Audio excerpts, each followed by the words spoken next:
Ma'am Angela. Ito po yung order nyo ng Tank G. Ito po yung order number nyo. 8629513191931446. Ito po yung cord niya, tsaka yung sa ay data dito pag gusto niyo i-connect sa yon. Tapos sa phone, ito yung pang record yun, di ba? Pang record. So ito yung item, check natin kung nagka-turn on, turn off. Pindutin mo lahat ng flip pa. Ayan. Ay, yung apat na. Yan, ilaw. So check muna natin yan, yung ilaw. So check muna natin pedals. Isa pa, para sigurado. Tapos yung bank. Dalawa Bank? yun. No. So Hindi, balik mo sa dati. Yan. Yan. Tapos, itong dalawa, bank. Yan. Kung umaangat. Sige, angat mo. Ito, magiging 2. Sige. Angat. Sige. yun. Hindi pa. So ayun Tapos ito, mga pabalik dito.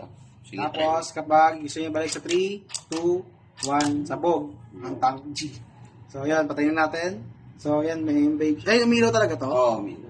Okay. So, Okay naman po yung unit nyo. Yun lang po.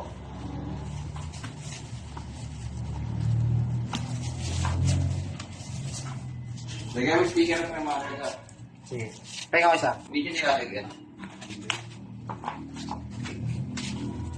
Lagyan nyo na lang ng nakasilya. Pwedeng ganun.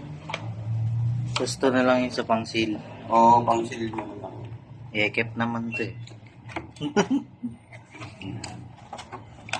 Isil mo dun sa may ano. Ngayon maganda dyan eh. Diyan mo lang isisil. Oh. Para wala yung permata sticker, pag nagdalukot-lukot, matik. Hindi, pag napunit, Oo. ibig sabihin, Binuksan. na-tampered. Yan, okay na po. Okay na po yung unit niya. Asan na yung ano? Pakita mo ulit yung order number. Ma'am Angela. Ito po yung order number niya, lapit mo boy. Yan.